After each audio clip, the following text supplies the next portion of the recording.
नमस्कार,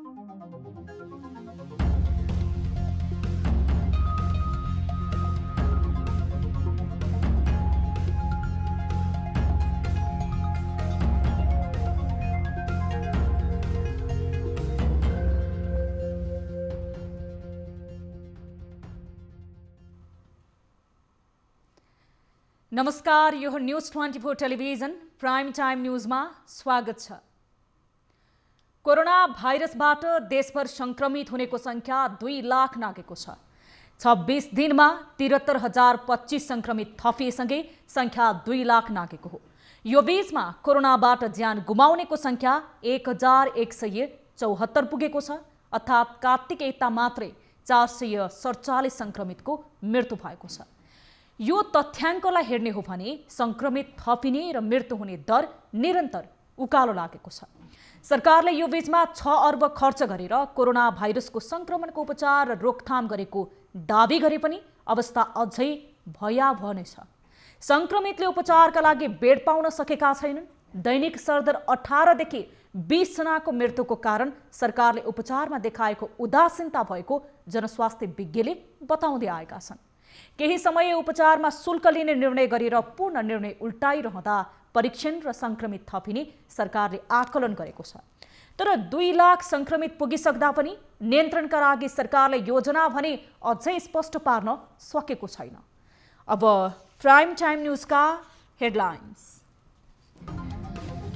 कोरोनाबाट नेपालमा 2 लाख संक्रमित, 24 घण्टामा थपिए 2200। स्वास्थ्य अनुसन्धान परिषद भन्छ फाइजरको कोरोना विरुद्धको खोप नेपालमा ल्याउन असम्भव।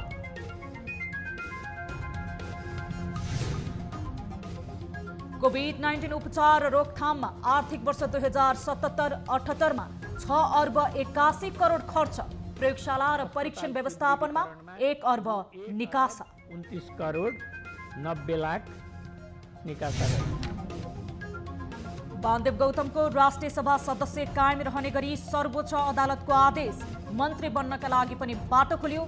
संवैधानिक इजलासमै मतभेद।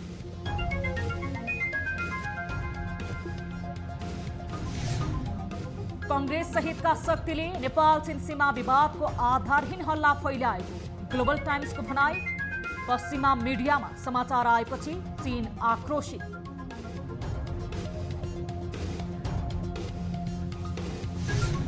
र नक्कली बैंक ग्यारेन्टी बनाएर परशुराम नगरपालिकाबाट रकम लिने निर्माण व्यवसाय छुटे। उजुरी नपरेको प्रहरीको दाबी। बैंक भन्छ निवेदन दिएका हाम्रै नियन्त्रणमा आउँछन्। हामीले एउटा सर्टेन टाइमको लागि छोडेका छौँ। उनलाई हामी कारबाहीको दायरामा ल्याउँछौँ। हामी निरन्तर न्यूजमा छौँ। नेपालमा कोरोना भाइरसबाट संक्रमित हुनेको संख्या 2 लाख पुगेको छ। स्वास्थ्य तथा जनसङ्ख्या मन्त्रालयको विवरण अनुसार पछिल्लो 24 घण्टामा 10,081 जनामा गरिएको परीक्षणमा 2,569 जना संक्रमित थपिएसँगै संख्या 2,02,329 पुगेको हो।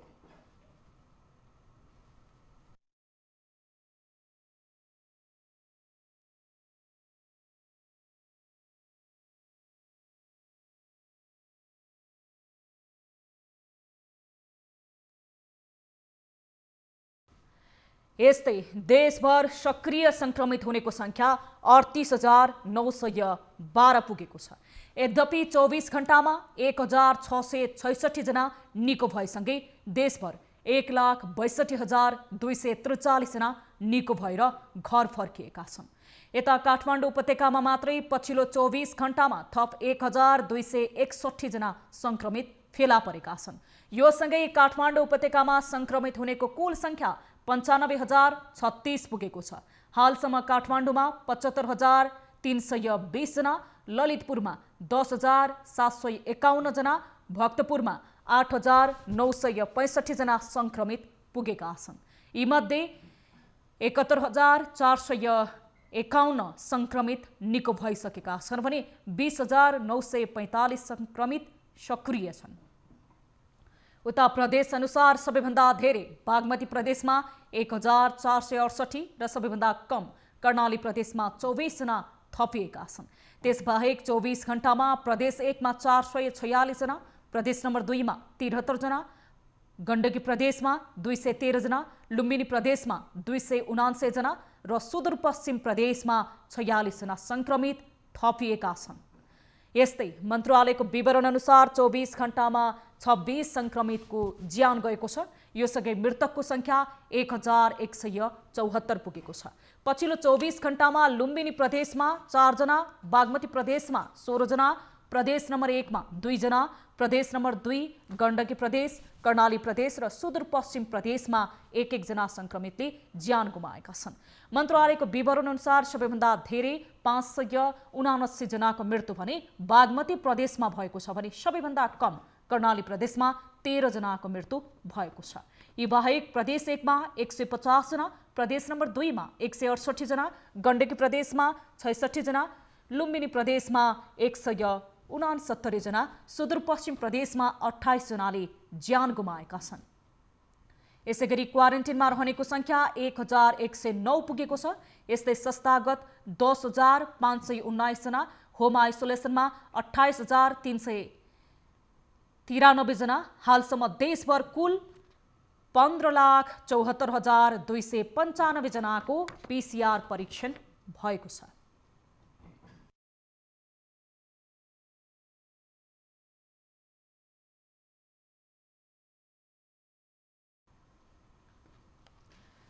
सरकारले कोभिड-19 को संक्रमण रोकथाम, नियन्त्रण र उपचार व्यवस्थापनमा हालसम्म 6 अर्ब भन्दा बढी रकम विनियोजन गरेको जनाएको छ। बुधबार स्वास्थ्य मन्त्रालयको प्रेस ब्रिफिङमा प्रवक्ता जागेश्वर गौतमले आर्थिक वर्ष 2077 र 2078 मा कोभिड-19 संक्रमण रोकथाम, नियन्त्रण, उपचार र व्यवस्थापनमा 6 अर्ब 81 करोड 59,06,000 रकम विनियोजन भएको बताउनु भएको हो। मन्त्रालयका अनुसार हाई डिफेन्सी युनिटका लागि 3 अर्ब 25 करोड समेत समावेश गरिएको छ। उक्त रकममध्ये प्रयोगशाला तथा परीक्षण व्यवस्थापनमा 1 अर्ब 12 करोड 40 लाख निकासा गरिएको छ। 30 करोड समेत समावेश भएको छ। प्रयोगशाला परीक्षण तथा व्यवस्थापनमा निकासा 1 अरब 12 करोड 40 लाख, संक्रमित व्यवस्थापन कन्ट्याक्ट ट्रेसिङ जोखिम भत्ता बापत निकासा रु 1 अरब 14 करोड 29 लाख 6,000, आइसियु भेन्टिलेटर र अस्पताल सुदृढीकरणमा रु 1 अरब 29 करोड 90 लाख निकासा भएको छ। यस्तै संक्रमित व्यवस्थापन कन्ट्याक्ट ट्रेसिङ जोखिम भत्ता बापत 1 अर्ब 14 करोड 29 लाख 6,000 निकासा भएको छ भने आइसियु भेन्टिलेटर अस्पताल शुद्धिकरणका लागि 1 अर्ब 29 करोड 90 लाख रकम निकासा गरिएको छ। पछिल्लो समय कोरोना भाइरस विरुद्ध पत्ता लागेको खोप 90% भन्दा बढी प्रभावकारी भएको चर्चा चलेपछि विश्व समुदाय उत्साहित बनेको छ। यदि यो उत्साह सत्य साबित भए पनि नेपालमा यस्ता खोप भण्डारण गर्न कोल्ड चेन नै छैन। यही कारण उक्त खोप नेपाल ल्याउन सम्भव नभएको नेपाल स्वास्थ्य अनुसन्धान परिषदले जनाएको छ। एक रिपोर्ट। लामो समयदेखि कोरोना महामारीबाट ग्रसित विश्व समुदाय व्यग्रताका साथ खोपको तीव्र प्रतीक्षामा छ।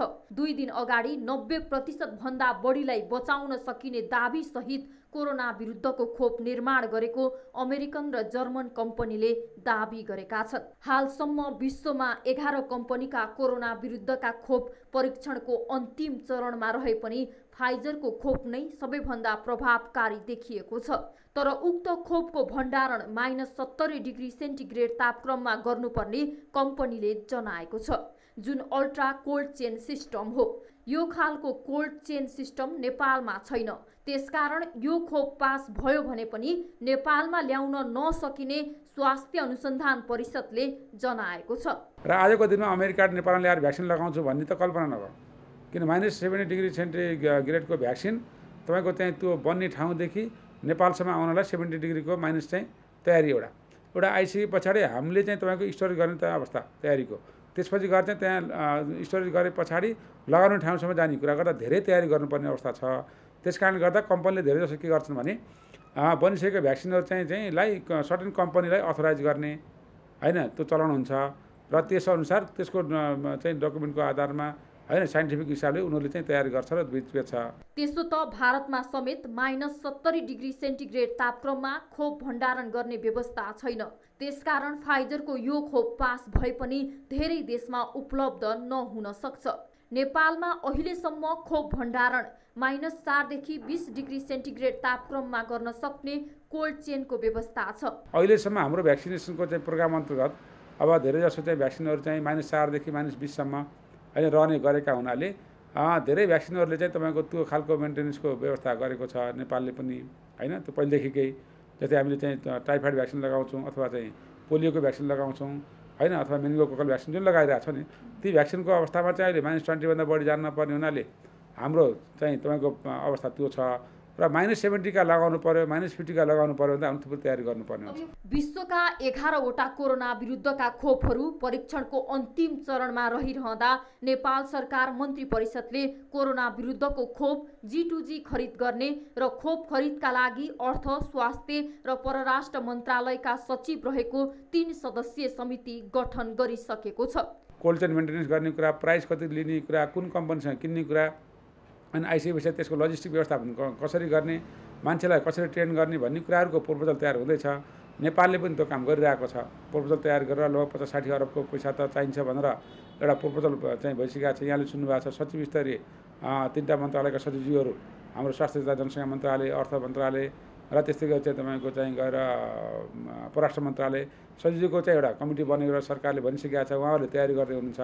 नेपालमा केही अन्तर्राष्ट्रिय कम्पनीले खोप परीक्षण ट्रायल गर्न अनुमति समेत मागिरहेका छन्। खोपको मानिसमा हुने परीक्षणका लागि अनुमति दिने तयारी पनि स्वास्थ्य मन्त्रालयले गरेको छ। क्यामेरामा कान्छा डङ्गोलका साथ टिभी जर्नलिस्ट रिया भण्डारी, काठमाडौँ। विराटनगरमा सञ्चालित अधिकांश निजी अस्पतालहरूले कोरोना संक्रमितको उपचार गर्न सरकारले तोकेको भन्दा बढी शुल्क लिने गरेका छन्। विराटनगरमा सञ्चालित नोबेल शिक्षण अस्पतालले उपचार गराउन आएकाको संक्रमितमा आफन्तलाई नै औषधि, PPE लगायत आइसियुमा चाहिने सबै सामान अस्पतालले खरिद गराउँदै आएको छ। विराटनगरमा सञ्चालित अधिकांश निजी अस्पतालहरूले सरकारले तोकेको भन्दा कोरोना संक्रमितहरूलाई बढी शुल्क लिने गरेको पाइएको छ। हामीले छुट्टै किनेर ल्याएर दिएको छ PPE पनि छुट्टै दिएको छ, औषधि छुट्टै दिएको छ। हस्पिटलमा बसेको मात्रै एक कन्डा भयो 10 दिन आइसियुमा राख्यो, अनि 1 दिन न्युरोको आइसियुमा राख्यो, 1 दिन ओपिडीमा। अब हामी भित्र भेट्न दिँदैन, थाहा पनि छैन कोरोनाको पेसेन्ट जानु हुँदैन भन्छ। अनि PPE लगाएर 1 दिन चाहिँ मेरो सानो भाइले 1 दिन चाहिँ भेटेको थियो, त्यो भन्दा पहिले भेटेको अनि त्यो बेला चल्ने अनि यसो भनेर आफूसँग हल्लाउनु कुरा गर्नु अनि के अरे कुरा चाहिँ गर्नु नसक्ने तर यसरी हल्लाउने भएको थियो। सबै बुझ्ने तर अब त्यस्तो बुझ्ने सबै हुने मान्छेले बरु घर लैजा भन्ने लाग्थ्यो, अन्त उपचार गर्न लान्थ्यो नि। त्यो पनि भनेको म त लास छोडेर जाउँ म सक्दिनँ भनेको। बुढीहरू के भन्नुहुन्छ भने गाउँमा हाम्रो छोरी एकजना छ, हामी बस्यो सबै भएपछि लास लगेन भने भोलि कुहिन्छ, अनि हामी के गर्ने जसरी उठाइदिनु पर्छ। सरकारले तोकेको रेटको परिपत्र अहिलेसम्म आइ नसकेको र सरकारले तोकेको रेटमा पनि काम गर्न नसकिने भनेर निजी अस्पतालहरूले बताएका छन्। हामीले कसरी के सरकारले हामीलाई चाहिँ ल यति मात्रै रेट लिन पाउने भनेर हामीलाई थोरै सर्कुलर गरिरहेको छ। छैन, हामीले किन बढी लिने? अरू 2टा हस्पिटलले जो रेट तोकेका छन् त्योभन्दा कम रेटमा हामीले उपचार गरिरहेका छौँ। हामीले कसरी बढी लिने त? औषधि त अनि किन्नै पर्यो, औषधि त उहाँहरूले किन्नै पर्यो। अनि के को पैसा लाग्यो त त्यहाँभित्र चाहिँ? अनि बेड चार्ज लाग्यो त, बेड चार्ज लाग्यो, अक्सिजनको पैसा लाग्यो। हामी जनरल बेडको 5000 रुपियाँ लिन्छौँ पर डे, आइसियु भेन्टिलेटरको 18,500 र आइसियु जनरलको 15,000 र अक्सिजनको कानुन अनुसार जे प्रक्रिया हुन्छ कानुन अनुसार हुन्छ। उहाँहरूले अब त्यसरी लास छोडेर त जान पाउनुहुन्न। हामी अनुरोध गर्छौँ उहाँहरूलाई लिएर जानुहोस् होइन। अब छोडेरै जानुभयो भने त कानुन अनुसार कानुनमा जे उल्लेख छ त्यही अनुसार हुन्छ। संक्रमितहरूको उपचार गर्दा बढी शुल्क तिर्नुपर्ने भएपछि सबलाई अस्पतालमै छोडेर जानुपर्ने बाध्यता भएको संक्रमितका आफन्तहरूले बताएका छन्। न्युज 24 टेलिभिजनका लागि तारा आचार्य, विराटनगर। सर्वोच्च अदालतले नेपाल कम्युनिस्ट पार्टी नेकपाका उपाध्यक्ष वामदेव गौतमको राष्ट्रिय सभा यात्रामा रोक लगाउन अन्तरिम आदेश दिन नपर्ने भनेको छ। गौतमको सांसदको योग्यता सम्बन्धी सर्वोच्च अदालतमा परेको मुद्दाको सुनवाई गर्दै न्यायाधीश चोलेन्द्र शमशेर जबरा, न्यायाधीशहरू देवकुमार कार्की, हरिकृष्ण कार्की, विशम्बर प्रसाद श्रेष्ठ, ईश्वर प्रसाद खतिवड़ाको संवैधानिक इजालसले गौतमको राष्ट्रिय सभा सदस्यले निरन्तरता पाउने गरी आदेश दिएको हो। गौतमलाई मन्त्री बन्नका लागि पनि बाटो खुल्ला भएको छ। प्रधानमन्त्री केपी शर्मा ओलीले चाहेको खण्डमा उपाध्यक्ष गौतम मन्त्री बन्न बाटो खुलेको हो। वरिष्ठ अधिवक्ता दिनेश त्रिपाठीले 12 असोजमा गौतमलाई राष्ट्रिय सभा सदस्य मनोनित गर्ने निर्णय बदर र मन्त्री नबनाउन माग गरेर रिट दायर गर्नुभएको थियो। सर्वोच्चले गौतमको राष्ट्रिय सभा सदस्य पद यथास्थितिमा राख्न र कुनै संवैधानिक जिम्मेवारी नदिन अन्तरिम आदेश जारी गरेको थियो। 2074 को प्रतिनिधि सभा सदस्य निर्वाचनमा बर्दियाबाट पराजित भएका गौतमलाई सरकारको सिफारिसमा राष्ट्रपति विद्यादेवी भण्डारीले राष्ट्रिय सभा सदस्य मनोनित गर्नुभएको थियो। वरिष्ठ अधिवक्ता त्रिपाठीले राष्ट्रपति कार्यालयलाई पनि विपक्षी बनाउनु भएको थियो। नेपाल कम्युनिस्ट पार्टीका उपाध्यक्ष वामदेव गौतमलाई राष्ट्रिय सभा सदस्यमा नियुक्त गरिएको विषयमा परेको रिटको सुनवाई गर्दै सर्वोच्च अदालतले अन्तरिम आदेश दिन नपर्ने फैसला गरेको छ। सर्वोच्चको पछिल्लो आदेशले गौतमलाई राष्ट्रिय सभाको सदस्य बन्न अब बाधा पर्ने छैन। यो सँगै गौतमका लागि मन्त्री बन्न पनि बाटो खुलेको छ। सर्वोच्च अदालतको संवैधानिक इजालसमा प्रवेश पाएको यो रिटको बुधबार सुनवाईमा न्यायाधीशहरू बीच पनि मत बाजिएको थियो। एक रिपोर्ट। के वामदेव गौतमको राष्ट्रिय सभा सदस्यले निरन्तरता पाउला? बुधबार दिउँसोसम्म यो जिज्ञासा राजनीतिसँग चासो राख्नेहरूको थियो। प्रधान न्यायाधीश सहित 5 न्यायाधीशको संवैधानिक इजलासले गौतमलाई राष्ट्रिय सभा प्रवेशको अवरोध हटाएको छ। यो सँगै उनी मन्त्री बन्न सक्ने भएका छन्, तर मन्त्री नै बन्नका लागि प्रधानमन्त्री सहमत हुनुपर्ने हुन्छ। सर्वोच्चको संवैधानिक इजलासले वामदेव गौतमको राष्ट्रिय सभा सदस्य विरुद्ध परेको रिटमा अन्तरिम आदेश गर्न नपर्ने भनेको छ। संवैधानिक इजलासमा के भयो? गौतमको राष्ट्रिय सभा सम्बन्धी रिटमाथि संवैधानिक इजलासमा बहस हुँदा अन्तरिम आदेश दिने कि नदिने भन्ने बारेमा न्यायाधीशहरू एकमत भएका थिएनन्, अर्थात् उनीहरूबीच मतभेद देखिएको बताइएको छ। प्रधान न्यायाधीश चोलेन्द्र शमशेर जबरा सहितको संवैधानिक इजलासमा न्यायाधीशहरू दीपक कुमार कार्की, हरिकृष्ण कार्की, विश्वम्बर प्रसाद श्रेष्ठ र ईश्वर प्रसाद खतिवड़ा थिए, जसमा प्रधान न्यायाधीश जबरा सहित न्यायाधीशहरू दीपक कुमार कार्की, हरिकृष्ण कार्की र विश्वम्बर प्रसाद श्रेष्ठले अन्तरिम आदेश दिनुपर्ने राय राखेका थिए। तर न्यायाधीश ईश्वर प्रसाद खतिवड़ा भने अन्तरिम आदेश दिनुपर्ने पक्षमा उभिएका थिए। बहुमतलाई आधार मान्दै संवैधानिक इजलास अन्तरिम आदेश नदिने निष्कर्षमा पुगेको हो, सर्वोच्च अदालत स्रोतले बताएको छ। वामदेव गौतमको नियुक्ति र रिट। गत भदौ 29 गते राष्ट्रपति विद्यादेवी भण्डारीले सरकारको सिफारिसमा राष्ट्रिय सभा सदस्य मनोनित गर्ने एक रिक्त स्थानमा गौतमलाई नियुक्त गरेकी थिइन्। राष्ट्रपतिको नियुक्तिपछि असोज 1 गते गौतमले पद तथा गोपनीयताको शपथ लिएका थिए। यो नियुक्ति बदर गर्न माग गर्दै असोज 5 गते सर्वोच्च अदालतमा रिट दायर भएको थियो। असोज 7 गते सर्वोच्च अदालतले अल्पकालीन आदेश दिँदै गौतमलाई रिटको अन्तरिम किनारा नलागेसम्म कुनै पनि संवैधानिक अधिकार दिने काम नगर्न आदेश दिएको थियो। यो रिटको किनाराका लागि संवैधानिक इजलासमा पुगेको थियो। चीनले नेपालको सीमा मिचेको भनेर सार्वजनिक मिथ्या रिपोर्टको पछाडि नेपाली कांग्रेस, भारतीय र पश्चिमा मिडियाको हात रहेको आरोप चीन सरकारको मुखपत्र ग्लोबल टाइम्सले जनाएको छ। पत्रिकाले केही नेपाली विज्ञहरूलाई समेत उल्लेख गरेर लामो रिपोर्ट प्रकाशित गरेको हो। सो रिपोर्टमा प्रो इन्डियन पार्टीको ट्र्याग लागेको प्रमुख विपक्षी पार्टी नेपाली कांग्रेसलाई यो हल्ला फैलाउने मुख्य संस्थाको रूपमा लिएको छ। विभिन्न व्यक्तिहरूलाई उल्लेख गर्दै रिपोर्टमा कांग्रेस नेता एवं कर्णाली प्रदेश सभा सदस्य जीवन बहादुर शाहीलाई विभिन्न आरोपहरू पनि लगाएको छ र उनले नै चीन विरोधी आरोपको पहल गरेको उल्लेख गरिएको छ। शाहीको टोलीले हुम्लामा चीनले सीमा मिचेको भन्ने स्थानको भ्रमण गरेर चीनले सीमा मिचेको प्रतिवेदन पार्टी कार्यालयमा बुझाएका थिए र पछि नेपाली कांग्रेसले त्यसलाई अपनत्व समेत लिएको थियो। नेपाली विज्ञहरूलाई उल्लेख गर्दै ग्लोबल टाइम्सले धेरै अदृश्य वैदेशिक लगानी भएको नेपाल एउटा सानो मुलुक भएको र जहाँ भारतीय र पश्चिमाहरू आफ्नो प्रभाव जमाउन लागिरहेको बताएको छ। केही दिन अगाडि बेलायतको प्रसिद्ध पत्रिका दि डेली टेलिग्राफले चीनिया सेना नेपाली भूभागमा आएर सैन्य आधार नै बनाउन लागेको समाचार प्रकाशित गरेपछि चीन आक्रोशित भएको हो। यस विषयमा ती पत्रिकाका संवाददाता र चीनिया विदेश मन्त्रालयको बीचमा लामो सवाल जवाब समेत भएको थियो। पछिल्ला भारतीय सञ्चार माध्यममा समाचार आउँदा कम चासो दिएको चीनले पश्चिमा मुलुकमा समाचार आउन थालेपछि भने आक्रोशित देखिएको छ। हामीसँग न्युजहरू अझै बाँकी छन्, अहिलेलाई ब्रेक।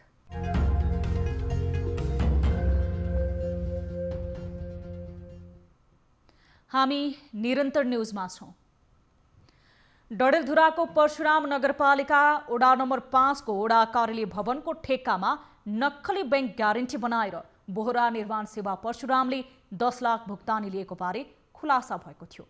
नक्कली बैंक ग्यारेन्टी बनाएको अभियोगमा बोहरा निर्माण सेवाका सञ्चालक लोकबहादुर बोहरा पक्राउ समेत परे। तर शनिबार पक्राउ परेका उनलाई मंगलबार छाडिएको छ। नक्कली कागजात बनाई सरकारी कार्यालयलाई ठग्ने निर्माण व्यवसायीलाई कृत्य हस्ताक्षर गरी 3 दिन पनि नपुग्दै किन छाडियो त? एक रिपोर्ट। डडेलधुरामा नक्कली बैंक ग्यारेन्टी बनाएको अभियोगमा पक्राउ परेका निर्माण व्यवसायी प्रहरीले छोडेको छ। बोहरा निर्माण सेवाका प्रोपाइटर लोकबहादुर बोहराले नक्कली बैंक ग्यारेन्टी बनाएको नेपाल बैंकले मुद्दा दिए पनि कागजपत्र नपुगेको भन्दै जिल्ला प्रहरी कार्यालय डडेलधुराले मंगलबार छोडेको हो। जिल्ला प्रहरी कार्यालय डडेलधुराले कागजात अपुग भएकाले उनलाई छाडिएको जनाएको छ। तर उनलाई जिल्ला प्रहरी कार्यालय कञ्चनपुरले शनिबार पक्राउ गरेको थियो। तर नक्कली कागजात बनाएर सरकारी कार्यालय ठग्नेलाई प्रहरीले 3 दिन नपुग्दै किन छाड्यो त? गम्भीर प्रश्न उब्जिएको छ। घटना यस्तो छ। डडेलधुराको परशुराम नगरपालिकाको वडा नम्बर 5 को वडा कार्यालय भवनको ठेक्कामा नक्कली बैंक ग्यारेन्टी बनाएर बोहरा निर्माण सेवा परशुरामले 10 लाख भुक्तानी लिएको थियो। यसअघि परशुराम नगरपालिकाका प्रमुख प्रशासकीय अधिकृत तारानाथ पनिरुले बोहरा निर्माण सेवाले बुझाएको फोटोकपी कागजातका आधारमा ठेक्का सम्झौता गरिदिएका थिए। कानूनतः उनी पनि यो गम्भीर अपराधको भागीदार हुन्छन्। तर हालसम्म नगरपालिकाले स्थानीय प्रशासन समक्ष उजुरी नै दिएको छैन। सम्बन्धमा नगरपालिकालाई पनि यहाँले एकपल्ट सोध्नु होला। नगरपालिकाले कुनै पनि किसिमको उजुरी कुनै पनि जाहेरी उनको विरुद्धमा दिन नचाहेको अवस्था हो। हजुर, त्यो भएर पनि अहिले मैले अघि नै भने कि हामीले कानुनी टेक्निकल प्रब्लम भएको हो। तर हामी बैंकको जाहेरीको आधारमा हामी तिनलाई कारवाही गर्छौँ। त्यसपछि त्यसमा अन्य जुन जुन आकर्षित हुन्छ ती सबै उनलाई कारवाहीको दायरामा ल्याउँछौँ। अहिले उनी प्रहरीले छोडेको एउटा जमानतमा छन्। त्यसकारण उनी फेरि पनि हाम्रै नियन्त्रणमा आउँछन्। हामीले एउटा सर्टेन टाइमको लागि छोडेका छौँ। उनलाई हामी कारवाहीको दायरामा ल्याउँछौँ। हामी यता नगरपालिका नै दोषीलाई अनुमुक्ति दिने खेलमा लागेको स्थानीयको आरोप छ। तर नक्कली कागज बनाएर ठग्ने विरुद्ध उजुरी दिन पनि नगरपालिकाका जनप्रतिनिधिहरू स्पष्ट जवाफ दिँदैनन्। लिखित उजुरी कहिले बुझाउनुहुन्छ? हाम्रो त्यहाँ प्रमुख प्रशासक हम सब हिजो कारबार हुन्छ दोषीलाई भोलि पठाउने भनेर भनेको थियो। हिजो आज सल्लाह गर्छु। म अहिले देखौँ आउँछु सर। अब भेट भए उनसँग सल्लाह भएपछि हामी हजुरलाई भनेको के छ कानूनमा बैंकिङ कसूर तथा सजाय ऐन 2064 को दफा 3 को कमा नक्कली कागजात पेश गरेर रकम लिएको खण्डमा निकालेको रकमको बिगो भराई 1 वर्षसम्म कैदको व्यवस्था गरिएको छ। यस्तै कार्यालयलाई कसैले झुक्काई तथ्य बङ्ग्याई गलत विवरण पेश गरेमा 1 वर्षदेखि 3 वर्षसम्म कालो सूचीमा राख्न सक्ने अधिकार सार्वजनिक खरिद ऐनको आर्थिक कार्यविधि ऐनमा उल्लेख छ। तर अभियुक्तलाई डडेलधुरा प्रहरीले जमानतमा छाडिदिएको छ। यता कानूनका जानकारहरूले प्रहरीको यो कदमलाई अस्वाभाविक भनेका छन्। नेपाल बैंक लिमिटेड महेन्द्रनगर शाखाले बोहरा निर्माण सेवाले नक्कली बैंक ग्यारेन्टी बनाएको भन्दै किटानी जाहेरी दिएपछि बोहरा निर्माण सेवाका प्रोपाइटर बोहरालाई पक्राउ गरिएको थियो। तर नेपाल बैंकको शाखा डडेलधुराले मंगलबार नै मुद्दा दर्ता गराएको जनाएको छ। कानुनमा चाहिँ अब प्रहरीले दुवै विकल्प थुनामा राखेर पनि अनुसन्धान गर्न सक्छ। हजुर, उहाँलाई जमानतमा पनि छाड्न सक्छ। तर नेपालको अहिलेको फौजदारी न्याय प्रशासन हेर्दा प्रहरीले अनुसन्धानमा थुनामा नराखेर अनुसन्धान गरेको चाहिँ एकदमै विरलै केस हुन्छ। त्यसले गर्दाखेरि अहिलेको परम्परा चाहिँ थुनामा राखेर गर्ने देखिएको हुँदा यो अलिकति अस्वाभाविक जस्तो देखिन्छ। बोहरा निर्माण सेवाका प्रोपाइटर लोकबहादुर बोहरा भए पनि ठेक्काहरूका पुरानै काम दिलबहादुर बोहराले हेर्दै आएका थिए। तर यसरी गम्भीर अभियोग लागेका व्यक्तिलाई प्रहरीले पहिले नियन्त्रणमा लिनु र त्यसपछि 3 दिनमै छाड्नुले यो कानून विपरीत काम गर्ने अपराधीहरूलाई दण्डको भागीदार बनाउनुको साटो उल्टै बचाउ गर्नतर्फ सक्रिय रहेको कतिपयको बुझाइ रहेको छ। परम्परागत अन्न बाली गर्ने किसान अभियानमुखी माछा पालनमा लागेपछि रूपन्देही माछा पालनका लागि देशकै नमुना बनेको छ। माछा पालन थालेका किसान अहिले आफ्नो गाउँलाई नमुना मत्स्य पर्यटन केन्द्र बनाउन समेत जुटेका छन्। किसानलाई माछा पालनतर्फ प्रधानमन्त्री कृषि आधुनिकीकरण परियोजना अन्तर्गत माछा सुपर जोनले थप सहयोग गरेको छ। एक रिपोर्ट। रूपन्देहीमा उत्पादन र उत्पादकत्व वृद्धि गरी आयात प्रतिस्थापन गर्ने उद्देश्यले 500 हेक्टर क्षेत्रफलमा माछा पोखरी खन्ने योजनासहित आर्थिक वर्ष 2073-74बाट प्रधानमन्त्री कृषि आधुनिकीकरण परियोजना अन्तर्गत माछा जोन सुरु भयो। नयाँ परियोजना भएका कारण अधिकांश किसान उत्साहित नहुँदा सुरुको वर्षमा माछा पोखरी निर्माण गर्ने किसान न्यून भए। बिस्तारै किसानले परियोजनाबारे बुझ्दै गए र व्यावसायिक माछा पालनमा थप आकर्षित भए। किसान आकर्षित हुँदा र परियोजना सफल बन्दै गएपछि अहिले रूपन्देहीमा माछा जोनबाट माछा सुपर जोन सुरु भएको छ। धान गहुँको खेती गर्ने किसान माछा पालनमा लागेका छन्। धान गहुँको खेती गर्थे, त्यति आम्दानी त छैन। अब माछामा साथीहरू भन्नुभयो माछामा धेरै आम्दानी छ, त्यसै कारणले सरकार पनि त्यो अनुदान दिइरहेको छ। त्यसै कारणले म माछा पोखरीमा लागेको छु। रूपन्देहीमा सुरुमा सियारी, सुदोधन, मायादेवी र गैडहवा गाउँपालिकामा माछा जोन कार्यक्रम लागू भएको थियो। अहिले क्षेत्र विस्तार गरी बुटोल उपमहानगरपालिका, तिलोत्तमा, सिद्धार्थनगर र लुम्बिनी सांस्कृतिक नगरपालिकाका केही वडाहरूलाई समेत समेटेर माछा सुपर जोन अन्तर्गत राखिएको छ। सुपर जोन तोकिएको क्षेत्र बाहेकका ठाउँमा पनि माछा पालन हुँदै आएको छ। सुपर जोन क्षेत्रमा 1006 हेक्टर क्षेत्रफलमा खनिएका 3300 बढी पोखरीमा माछा पालन गरिएको छ। सुपर जोन क्षेत्रमा वार्षिक उत्पादन 16480 र प्रति हेक्टर उत्पादकत्व 5.40 मेट्रिक टन छ। उत्पादन र उत्पादकत्व वृद्धिको लागि हामी चाहिँ एउटा त पोखरी खन्नको लागि अनुदानको व्यवस्था छ। नेपाल सरकारको अनुसार हामी उहाँहरूलाई अनुदान दिन्छौँ।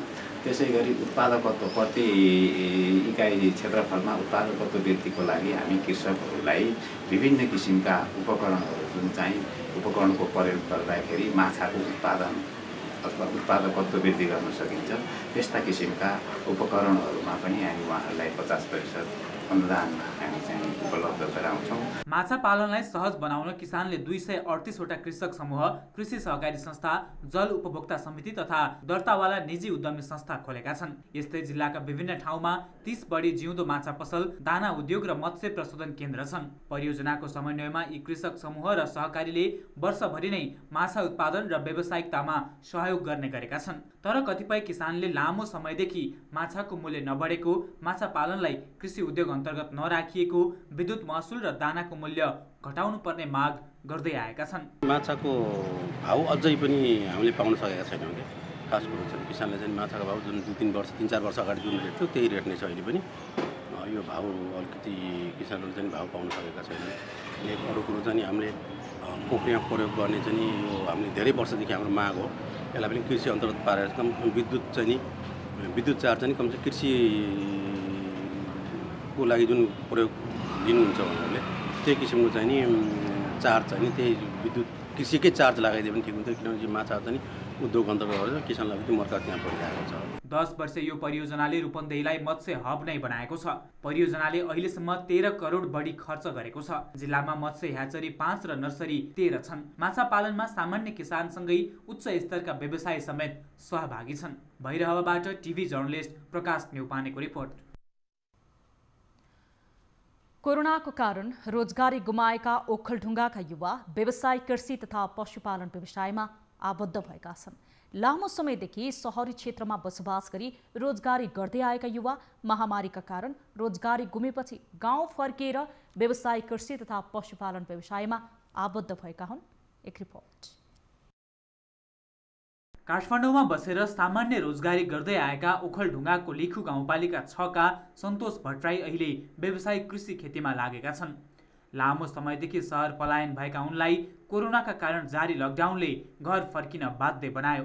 यसअघि परम्परागत खेती लगाउने समयमा घर आउने र पुनः रोजगारीका लागि सहर जाने उनी गाउँमै काम गरेर उदाहरणीय कृषकको रूपमा परिचय बनाउन सफल भएका छन्। सहरमा भएको सानो एउटा चाहिँ कोठामा राखेका सामान पनि पछि लकडाउन खुलेपछि गाडीमा हालेर त्यो ग्यास चुलो सबै फर्काएर ल्याएर घरमा राखेर अहिले चाहिँ मैले यो परम्परागत खेतीलाई छोडेर आधुनिक खेतीतर्फ र आफूले जानेसम्म आधुनिक खेतीतर्फ सुरु गरिरहेको अवस्था छ। परम्परागत खेती प्रणालीलाई छोड्दै भट्टराईले विभिन्न प्रजातिका फलफुलका बिरुवा लगाउन सुरु गरेका छन् भने तरकारी समेत लगाइरहेका छन्।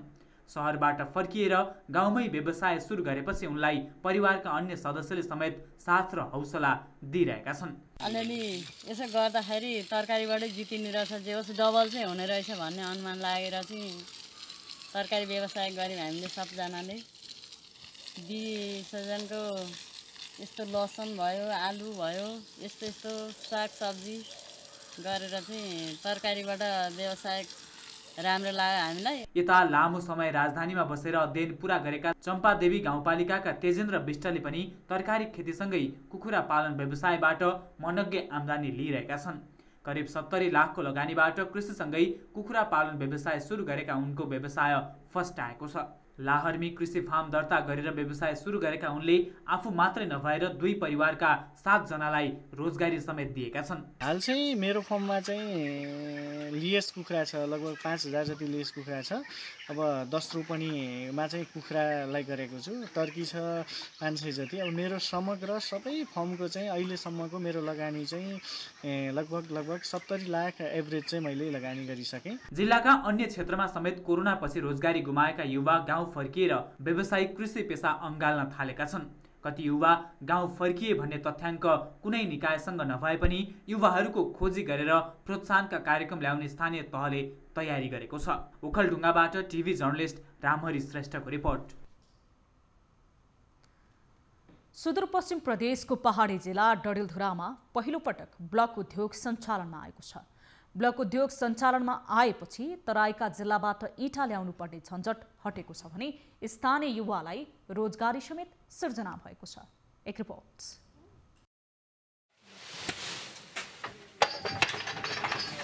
डडेलधुराको अमरगढी नगरपालिका 8 मा सिमेन्टको ब्लक उद्योग सञ्चालन भएपछि तराईका जिल्लाबाट इँटा ल्याउनु पर्ने बाध्यता हटेको छ। विभिन्न भौतिक निर्माणका लागि इँटाको प्रयोग हुने गरेकोमा ब्लक उद्योगले सहजता ल्याउनुका साथै बेरोजगार युवालाई रोजगारी सिर्जना भएको छ। युवाहरू रोजगारी नपाएर ठूलो संख्यामा भारत छिर्ने गरेकोमा लकडाउनको समयमा भारतबाट घर फर्किएका युवा यति बेला ब्लक उद्योगमा काम गरिरहेका छन्। उनीहरू अब कहिल्यै भारत नजाने र स्वदेशमै रोजगारी गर्ने बताउँछन्। पहिले चाहिँ इन्डियामा काम गर्थेँ हैन, जबदेखि डडेलधुरामा सरले यो इँटा कम्पनी खोल्नुभयो त्यो दिनदेखि हामीहरूले रोजगार पनि पाएका छौँ र हामीले घर परिवारलाई पनि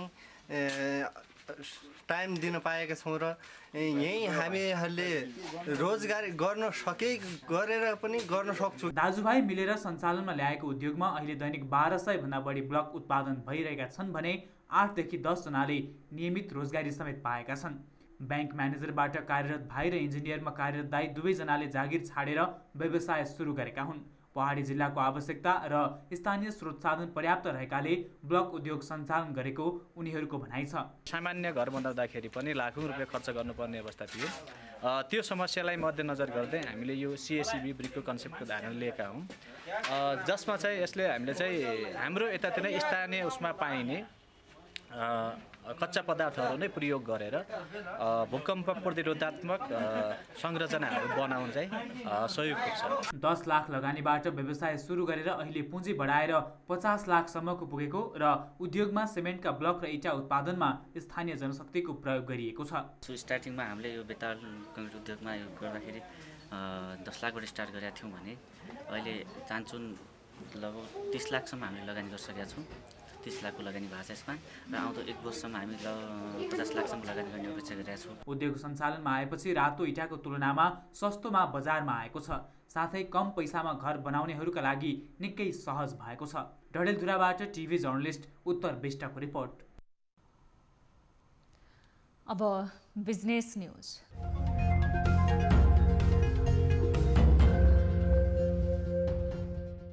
सरकारले चाडपर्वको समयमा मात्र बजार अनुगमन गर्ने गरेको तर अन्य समयमा बजारमा राज्यको उपस्थिति नदेखिएको हुँदा उपभोक्ताहरू मारमा परेका हुन्।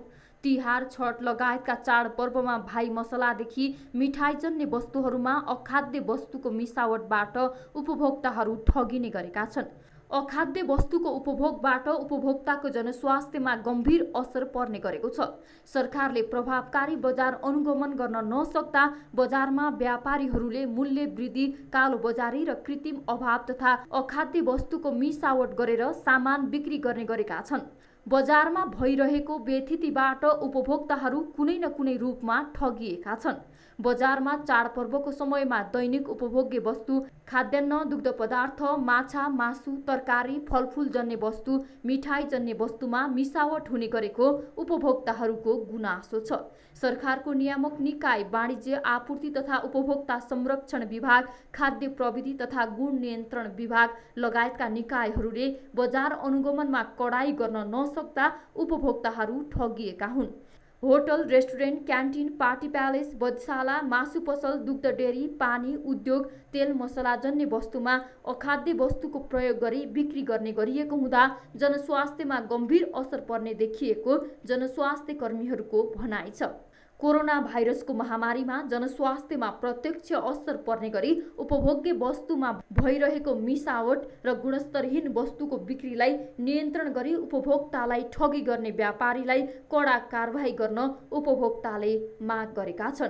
चाडपर्वको समयमा मात्र सीमित रहेको बजार अनुगमनलाई नियामक निकायले स्थानीय तहसम्म समन्वयन गरी अनुगमनलाई कडाइका साथ लागू गर्न सके मात्र उपभोक्ताले राहत पाउनेछन्। शेयर बजारमा उच्च अङ्कले वृद्धि भएको छ। बुधबार शेयर बजार 28.89 अङ्कले बढेर 1707.67 बिन्दुमा कायम भएको छ। बुधबार 4 अर्ब 9 लाख रुपैयाँको शेयर कारोबार भएको छ।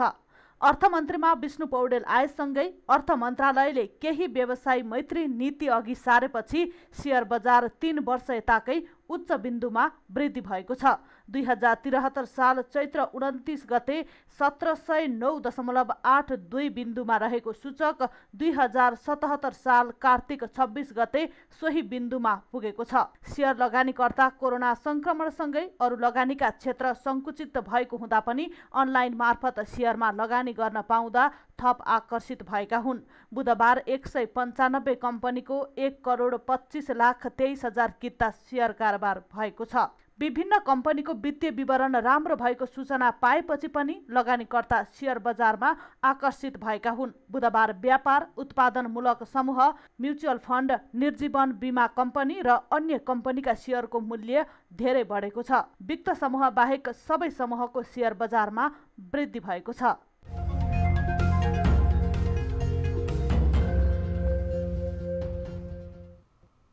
हामीसँग न्युजहरू अझै बाँकी छन्। अहिलेलाई ब्रेक।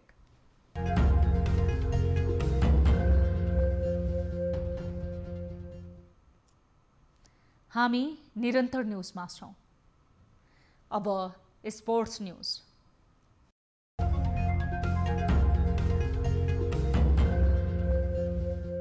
भारतको franchise cricket Indian premier league IPL T20 क्रिकेटको टिम सङ्ख्या बढ्ने भएको छ। भारतीय क्रिकेटको सर्वोच्च निकाय बीसीसीआईले आइपिएलको टिम सङ्ख्या बढाउने तयारी गरेको छ।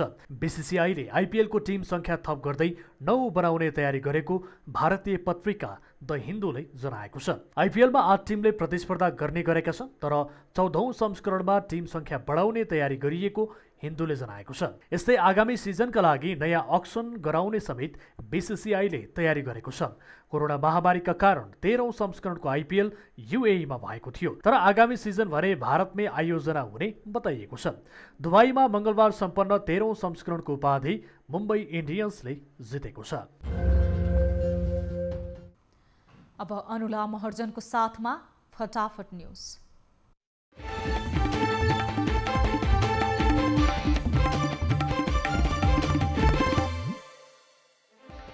कांग्रेस सहितका शक्तिले नेपाल चीन सीमा विवादको आधारहीन हल्ला फैलाएको ग्लोबल टाइम्सको भनाई। पश्चिमा मिडियामा समाचार आएपछि चीन आक्रोशित। प्रधानमन्त्री केपी शर्मा ओलीद्वारा सङ्खुवा सभाको किमानथाका नाकाको अवलोकन। अरुण तेस्रो जलविद्युत आयोजनाको अनुगमन। 40% काम सम्पन्न भएकोमा खुसी व्यक्त। नेकपाका नेता वामदेव गौतमको राष्ट्रिय सभा सदस्य कायम रहने गरी सर्वोच्च अदालतको आदेश। मन्त्री बन्नका लागि पनि बाटो खुल्यो। साउन यता कोरोना नियन्त्रण तथा रोकथाममा करिब 7 अर्ब खर्च भएको सरकारको भनाई। आर्थिक वर्ष 2077-78 सुरु भएता कोरोना नियन्त्रणका लागि 6 अर्ब 81 करोड बढी रकम विनियोजन। नेपालमा पछिल्लो 24 घण्टामा थप 2569 जनामा कोरोना संक्रमण पुष्टि। संक्रमितको कुल संख्या 2,02,329 पुग्यो। बुधबार एकै दिन थप 26 जना कोरोना संक्रमितको मृत्यु। नेपालमा कोरोनाका कारण मृत्यु हुनेको संख्या 1174 पुग्यो। काठमाडौँ उपत्यकामा एकै दिन थपिए 1261 जना नयाँ कोरोना संक्रमित। काठमाडौँमा 976, ललितपुरमा 204 र भक्तपुरमा 81 जनामा संक्रमण पुष्टि। त्रिभुवन विश्वविद्यालय सेवा आयोगले गर्यो 240 जनाको उपप्राध्यापक पदको लिखित परीक्षा रद्द। उत्तर पुस्तिकामै मोबाइल नम्बर लेखेर पठाएपछि परीक्षालाई मान्यता नदिने निर्णय। लमजुङमा विद्युत वितरण प्रणालीलाई व्यवस्थित गर्न नेपाल विद्युत प्राधिकरण मार्फत वितरण गर्ने नगर कार्यपालिकाको निर्णय। यसअघि लमजुङ विद्युत उपभोक्ता संस्था मार्फत विद्युत वितरण। 3000 तिरेर छुटे जुवाखालबाट समातिएका पूर्व राज्य मन्त्री खोबारी राय धरौटी बुझाएपछि उनीसहित जुवाखालबाट पक्राउ परेका 10 जना हिरासत मुक्त। कतारका राजकुमार शेख मोहम्मद बिन अब्दुल्लाहले गरे आमादबलम हिमाल आरोहण। राजकुमार शेख मोहम्मदको टोली बुधबार बिहान 11:20 आमादबलमको चुचुरोमा पुग्न सफल। किजा पूजाको अवसरमा मङ्सिर 2 गते सार्वजनिक बिदा दिने सरकारको निर्णय। सरकारी कार्यालय, सार्वजनिक निकाय र अन्य कार्यालयहरू कार्तिक 3 गतेपछि मात्रै खुल्ने। नेपाली कांग्रेस केन्द्रीय कार्य समितिको बैठक पुनः सर्यो। कार्तिक 27 गते बिहिबार दिउँसो 1 बजे बस्ने भनिएको बैठक शुक्रबार सोही समयमा बस्ने। दाङ देउखुरीको मौरीघाटमा ट्रकको ठक्करबाट 3 जनाको मृत्यु हुनेमा राप्ती गाउँपालिका 5 का 16 वर्षीय मनोज गाह, 18 वर्षीय कसम पुन र 18 वर्षीय दिनेश धर्ती। धनगढीमा गम्भीर कोरोना संक्रमितलाई शैय्या अभाव। 50 शैय्याको अस्पतालमा 55 जना गम्भीर कोरोना संक्रमित भर्ना। काठमाडौँको गोठाटारमा 7 वर्षीय बालिका बलात्कृत। जानकारी पाए लगतै महानगरीय प्रहरी काँडाघारीबाट खटिएको टोलीद्वारा धादिङका 52 वर्षीय चक्रे तामाङ पक्राउ। कोरोना संक्रमण नियन्त्रणका लागि भन्दै गत कार्तिक 14 गतेबाट बन्द म्याग्दीको बेनी बजार 11 दिनपछि खुल्यो। एक साताका लागि भनी बन्द गरिएको कार्तिक 28 गतेसम्म लम्ब्याइयो। म्याग्दीको मङ्गला गाउँपालिका 5 छिसवाङमा नदीमा डुबेर एक किशोरको ज्यान गयो। मृत्यु हुनेमा टिकावाङका 16 वर्षीय शङ्कर विक। लुम्बिनीमा विश्व शान्तिका लागि लुम्बिनीमा शरण 1 रुपैयाँ दान अभियान सुरु हुने। सार्कका महासचिव इस्ला रुवन विराकोन र श्रीलङ्काका क्रिशान्तिले अभियानको शुभारम्भ गर्ने। नेपाल गुणस्तर तथा नापतौल विभागद्वारा 31 वटा वस्तु तथा सेवाको गुणस्तर निर्धारण। नेपाल गुणस्तर परिषदको 105औं बैठकले गर्यो वस्तुको गुणस्तर स्वीकृत। तिहार नजिकिँदै गर्दा ढाका टोपीको व्यापार बढ्यो। तिहारमा चेलीले आफ्ना दाजुभाइलाई उपहारको रूपमा स्नेहपूर्वक ढाका टोपी दिने प्रचलन। निरन्तर उकालो लागिरहेको नेप्से परिसूचक बुधबार पनि बढ्यो। 4 अर्ब रुपैयाँ भन्दा बढीको कारोबार।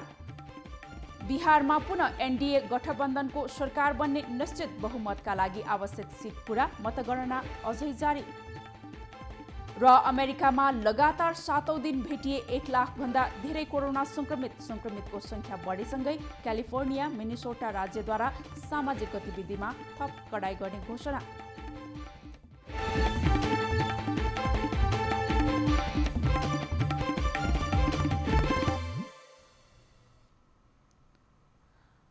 अब एउटा रोचक प्रसङ्ग।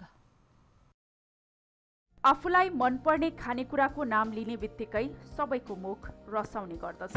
तर अचम्म ताइवानमा 62 दिनसम्म कोमामा रहेका एक 18 वर्षीय युवक आफूलाई मनपर्ने खानेकुराको नाम लिएको सुनेर कोमाबाट उठेका छन्। ताइवानका 18 वर्षीय चिउ नाम गरेका युवक 62 दिनसम्म कोमामा थिए। तर जब उनका दाइले उनलाई मनपर्ने खानेकुराको नाम लिए तब उनी जुरुक्क उठे।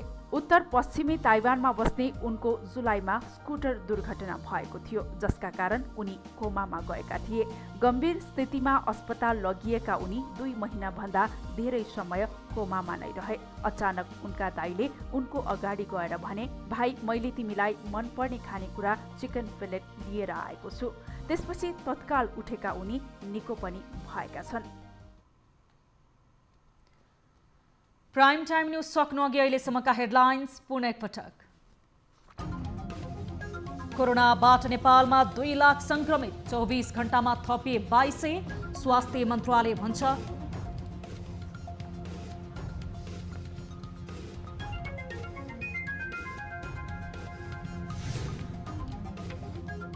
कोभिड-19 उपचार र रोकथाममा आर्थिक वर्ष 2077-78 में 6 अर्ब 81 करोड़ खर्च, प्रयोगशाला र परीक्षण व्यवस्थापनमा 1 अर्ब निकासा।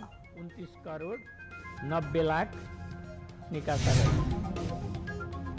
वामदेव गौतमको राष्ट्रिय सभा सदस्य कायम रहने गरी सर्वोच्च अदालतको आदेश, मन्त्री बन्नका लागि पनि बाटो खुल्यो। संवैधानिक इजलासमै मतभेद।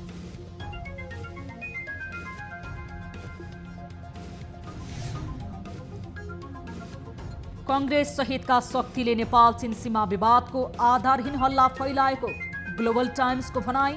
पश्चिमा मिडियामा समाचार आएपछि चीन आक्रोशित। र नक्कली बैंक ग्यारेन्टी बनाएर परशुराम नगरपालिकाबाट रकम लिने निर्माण व्यवसाय छुटे, उजुरी नपरेको प्रहरीको दाबी। बैंक भन्छ निवेदन दिएका थिए। हाम्रै नियन्त्रणमा आउँछन्, हामीले एउटा सर्टेन टाइमको लागि छोडेका छौँ, उनलाई हामी कारबाहीको दायरामा ल्याउँछौँ।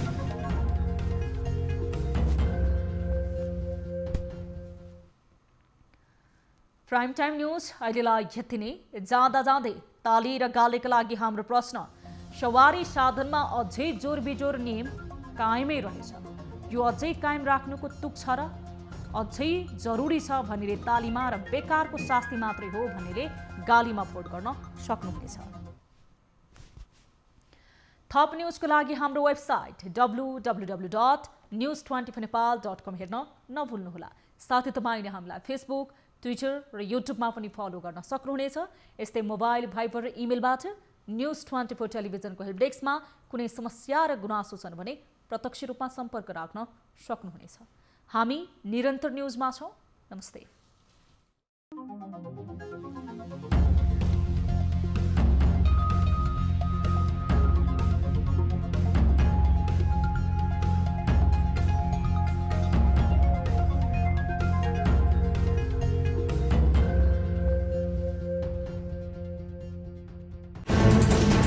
कोरोनाले सृजना गरेको संकटमा पल पलका न्यूज अपडेट र हर क्षेत्रको कभरेजका लागि News24 नेपाल युट्युब च्यानललाई सब्स्क्राइब गर्नुहोला।